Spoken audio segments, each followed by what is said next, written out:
नमस्ते भैया बहन।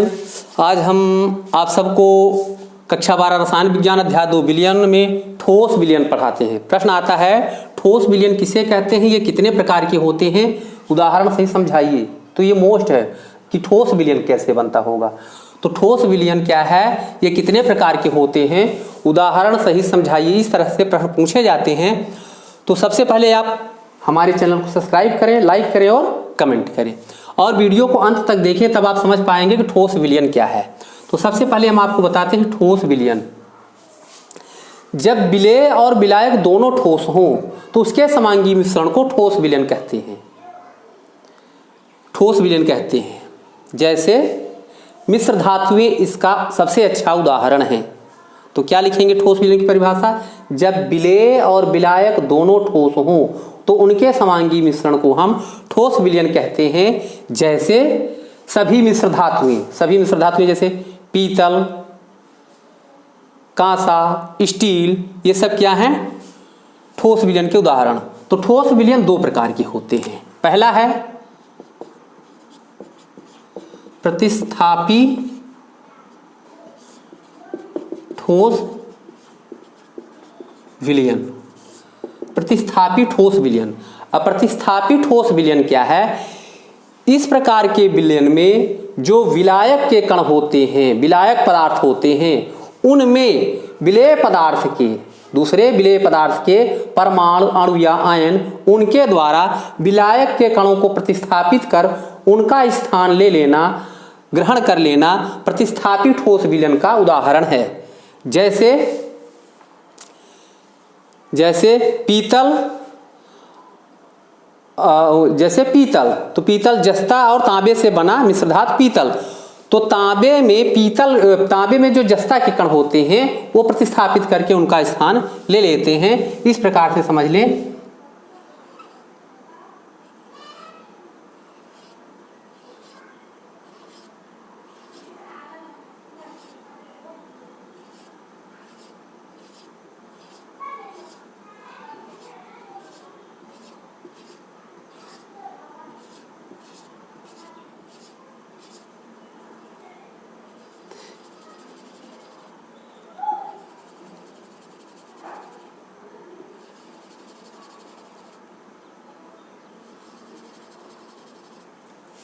अब यहाँ ये जो है ये विलायक है, विलायक, और ये वाले कण विलेय है।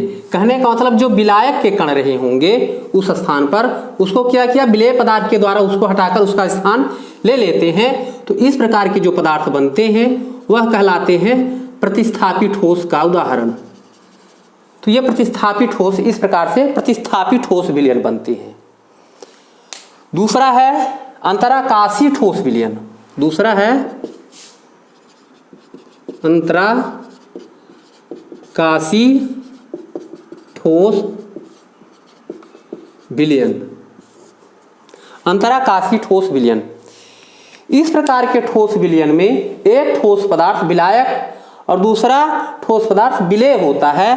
तो वह क्या होता है कि जो विलायक के क्रिस्टल जालक होते हैं उनके अंतराकाशी स्थानों या रिक्तिकाओं में, अंतराकाशी स्थान जो होते हैं या जो रिक्तिकाएं होती हैं उन स्थानों पर चले जाते हैं और इस प्रकार से ठोस विलयन बनाते हैं। जैसे टंगस्टन कार्बाइड, टंगस्टन के क्रिस्टल जालक में बीच बीच में कार्बाइड के कण प्रतिस्थापित या विकसित होते हैं और मिश्र धातु बनाते हैं। तो टंगस्टन कार्बाइड एक ठोस पदार्थ है जिसका उपयोग औजार आदि बनाने में किया जाता है। तो किस प्रकार से समझ लीजिए।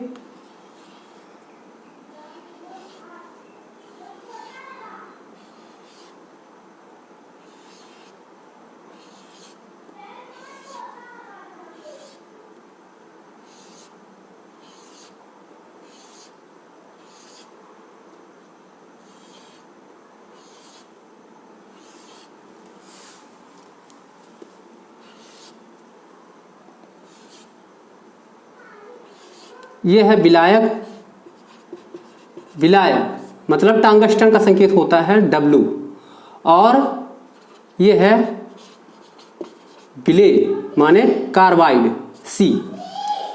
तो कहाँ पहुंच जाते हैं, ये है अंतराकाशी स्थान, इन स्थानों में ऋतिकाओं में ये समा जाते हैं और इस प्रकार से ठोस प्रतिस्थापी विलयन, ठोस अंतराकाशीय विलयन बनाते हैं, ठोस अंतराकाशीय विलयन बनाते हैं।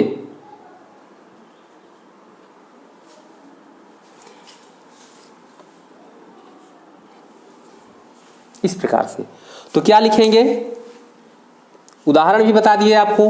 क्या लिखे, ठोस विलयन किसे कहते हैं, तो जब विलेय और विलायक दोनों ठोस हो उसके समांगी मिश्रण से बने विलयन को हम ठोस विलयन कहते हैं। और यह ठोस विलयन दो प्रकार की होती है, प्रतिस्थापी ठोस विलयन और अंतराकाशीय ठोस विलयन। तो प्रतिस्थापी ठोस विलयन किसे कहते हैं, उदाहरण भी बताना है। तो जब इस प्रकार के ठोस विलयन में जो विलायक ठोस होते हैं उनके क्रिस्टल जालक में उनके स्थानों को हटाकर विलायक के कणों को दूसरे पदार्थ के यानी विलेयक पदार्थ के परमाणु अणु या आयन द्वारा हटाकर उनका स्थान ग्रहण कर लेते हैं, प्रतिस्थापित करके हटा के उनका स्थान ग्रहण कर लेते हैं, वह प्रतिस्थापी ठोस विलयन कहलाता है। जैसे मिश्र धातुएं, तो कौन सी मिश्र धातुएं हैं, तांबा और जस्ता से बने मिश्र धातु पीतल, इसी प्रकार से कांसा, स्टील, ये सब क्या है, प्रतिस्थापी ठोस के उदाहरण हैं। इस प्रकार से आप चित्र बनाएंगे और परिभाषा लिखेंगे। दूसरा है अंतराकाशीय ठोस विलयन। तो अंतराकाशीय ठोस विलयन वे विलयन होते हैं जिसके विलायक के अंतराकाशीय स्थानों में विलेय पदार्थ समा जाते हैं, रिक्तिकाओं में अंतराकाशीय स्थानों में समाकर विलयन बनाते हैं, उस विलयन को हम कहते हैं अंतराकाशीय ठोस विलयन। जैसे टंगस्टन कार्बाइड का बनना, तो टंगस्टन जो होता है वह क्रिस्टल जालक होते हैं, विलायक की भांति रहते हैं और उनमें विलेय के कण कार्बाइड समा जाते हैं और यौगिक बन जाते हैं। तो आशा है कि आप ये समझ गए होंगे कि ठोस विलयन किसे कहते हैं, कितने प्रकार के होते हैं, उदाहरण सही समझाइए। तो हम आपको एक एक प्रश्न करके वीडियो बना करके बता रहे हैं कि आप अच्छे से समझ जाएं। तो समझ गए होंगे, याद हो गया होगा। तो हमारे वीडियो को तुरंत लाइक करें और कमेंट जरूर करें, सब्सक्राइब करें चैनल को और सबको बताएं किस तरह से जो कोरोना फैला हुआ चारों तरफ, तो स्कूल बंद हैं, तो किस से पढ़ें। तो आपको पढ़ने का ये सबसे अच्छा साधन प्लेटफॉर्म मिला है यूट्यूब, जिसमें हम लोग डायरेक्ट आपको पढ़ा रहे हैं, उसी तरह से समझा रहे हैं। हाँ, कुछ पूछना हो तो कमेंट कर सकते हैं। धन्यवाद।